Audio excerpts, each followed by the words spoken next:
G'day legends, and firstly, a little bit of housekeeping. I've heard your complaints. We are now on mic attempt officially number 4. This is the microphone, the JBL Quantum Streamer Wireless USB-C microphone. There it is there. Let's see how this one goes. Let me know about it down there in the comments. Right, let's get into today's video, okay? Coming off the back of Henry Cejudo versus Song Yadong, one of the big takeaways, for some reason, it seems to be Sean O'Malley. Okay, I guess if you mention Yadong in MMA, you immediately think of Sean O'Malley. Hopefully he's keeping that stem cell powered weapon nice and safe, tucked in undercover, alright? Keep it under control, Sean. But a reporter asked Dana White about the future of the division, and the conversation came up as to Sean O'Malley versus Merab Dvalishvili. So let us check that out below together, so we're on the same page. The bantamweight division, Sean O'Malley looking likely to rematch Merab, right? And we just got the Sandhagen announcement too. I'm kind of curious how that matchmaking came to be. Was the idea always, again, I don't think the O'Malley one is official yet, right? But we're leaning towards that. How did we get there with so many different options? I think for Sean O'Malley, we could have done maybe an Aldo possibility. There's, especially with him, so many options. How did the bantamweight division shake? They want to fight each other. I think people want to see it. So there we go. All the fans want to see it. All the fans want to see it. Don't you guys want to see it? Can't you guys wait to see the rematch between Merab and Sean? Don't you want to? Isn't this the one fight that we've just been clamoring for non-stop? No, I don't think it is. I don't think it is. But is anyone really surprised by this? Is anyone really surprised by this? We all know how the UFC works. If you weren't part of the channel, if you weren't following along during the Christmas break, we worked out that last year, during 2024, only about 40% of the UFC title shots given were actually deserved meritocracy. They were only based on meritocracy. The rest, it was just, the fact is the UFC is an entertainment business. It's a promotion machine.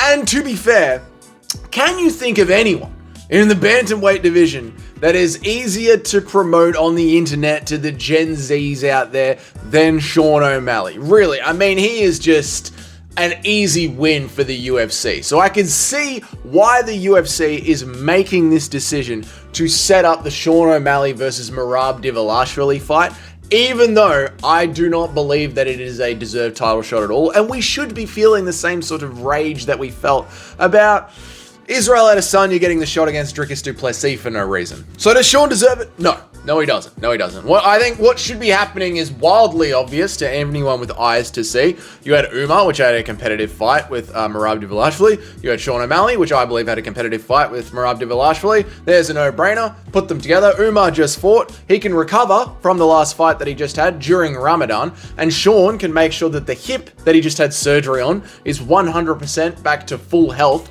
post-surgery. And I guess while we're talking about the hip thing, that does make me want to talk about the weirdly, wildly misplaced narrative, the wrong narrative that's out there in the MMA community about the first fight, because I look at the video, I download the video of Dana White talking to the reporter about the Sean O'Malley rematch, and then I look at the comments underneath the video. And there is obviously wild backlash to what he said, but the thing is, what people are talking about makes me feel like people don't really watch the sport. They see some highlight clips on Twitter, they see what the general community is saying, they just sort of check in with what everyone else is doing, they download their narrative, and then they bounce out. Because I'm seeing a lot of comments, along the lines of, why would we want this? Who wants this rematch? Sean's getting manhandled again. Another easy win for Merab. Sean got outstruck and wrestle-fucked too. Another decision, easy money. Another 50-45 for Merab. Free money on the betting coming through. There's a lot of comments of this vein. And I'm sitting here like, I don't remember the fight being that much of a wash. People seem to be counting Sean O'Malley out because of this absolute, unmitigated ass whooping that he received in the first fight from Merab. It was a very close fight. It was a very, very close fight. In fact, every time I say this, I get backlash. But I believe Sean won that fight.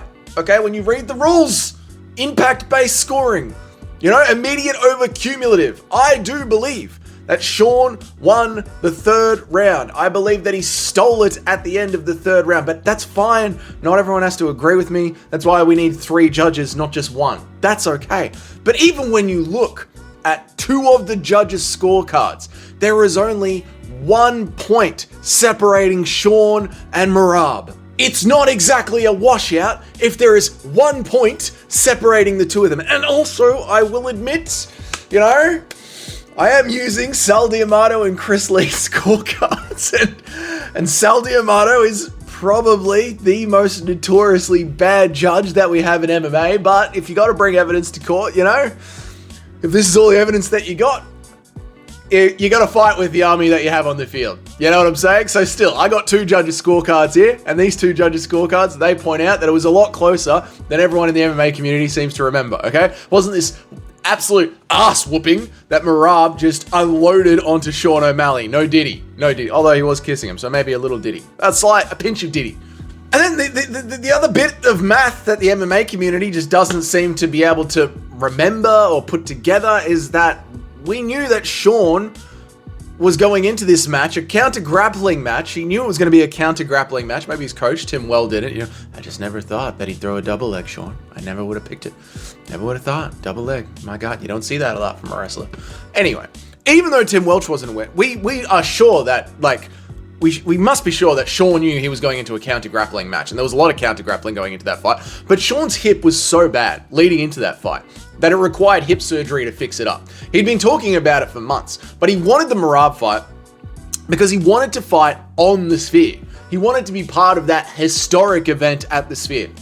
So Sean took this raging grappler, Merab Dvalishvili, all the way to the scorecards, with the point of difference only being 1 point on said scorecards, with a hip that was so bad, he needed surgery on it. And now he has gone and had that surgery, and he has had that problem rectified. Would it not, therefore, be correct to assume that he might have a better chance in the counter grappling in the second fight now that the hip is healed up and healthy? I'm not saying that he deserves a rematch. That's not what I'm saying at all. I'm not saying at all, okay? I think, honestly, Sean O'Malley versus Umar, that is the match to make. Like I said, I think that's the match to make. Let Sean O'Malley's hip completely heal up properly. Let Umar have Ramadan, yeah? Let them know that the fight is going to be, 5 weeks after the end of Ramadan, whatever. Give them both time, all the time they need, and let's have a good old, maybe #1 contender fight, or at least an exciting fight in the division while the rest of the division builds and works itself out. I think that's what should happen. But this idea that it was a complete blowout for Merab and Sean O'Malley has got no chance if they were to have a rematch, I just do not believe that the evidence that we have in front of us of Sean's hip being better and the first fight being quite close, I don't think the evidence that we have in front of us leads to the conclusion that the second fight will be a blowout at all. At all. I don't think that's what we're seeing at all. The problem is that once again, the UFC match-made the division wrong. Just like they did with Magomed and Rakic, so that we could have Alex Pereira get a free title defense in against Khalil Roundtree, which was fun, but it was undeserved for Khalil Roundtree. That never should have happened. That was only happening because they were hoping that Rakic would get rid of Magomed, and that never happened. And that's essentially what's going on here in the bantamweight, the division. The UFC is just keeping everybody else busy so that we're just Sean's the only guy left. Sure, everyone wants to see that fight. Sean's ready to heal up. Everyone else is booked. It is what can we do about it? It's not our fault everyone else is booked. Remember when Dana White said that? It's not his, what are we meant to do about Magomed? He's booked up. What are we going to do? Bro, you booked him. Look, personally, I would have liked to have seen Piotr Jan get the next shot at Merab. I'm not saying that I think that Piotr Jan would win. I'm just saying when you look at the way that the division has been laid out, an O'Malley versus Sandhagen or an O'Malley versus Umar fight sort of makes sense. Maybe an Umar versus Yadong once it's at the end of Ramadan and Yadong's healed up a little bit from the Cejudo fight. And in the meantime, you do Piotr versus Merab because Piotr's done the work. He deserves it. He's a fan favorite. I think he sells well. I think that would have been a better way to matchmake the division, but these seem to be the pieces of the chessboard that we have in front of us. It's more the narrative of Sean's got no chance. Sean's got no bloody chance, mate. He got steamrolled in the first. Every bit of evidence that we have in front of us does not lead to that conclusion. That is a casual take. I'm sorry. Sorry to say it. I'm sorry to say. I'm sorry to get old Lucas Tracy on you, but hopefully you can hear it loud and clear in the new microphone. Thinking that Sean O'Malley has no chance when he just went to a 1 point difference in the last fight with a bad hit is a wild take to me. But that's that. Let me know what you reckon about that down there in the comments. If this is your first time here, g'day, my name's Dougie. I try and make an MMA video every day of the week, Monday through Friday, and I try and go live about 3 times a week. If you want to know when all of that happens, hit that subscribe button and that notification bell. If you're already on board with the channel, do you like this mic more? Is this mic better?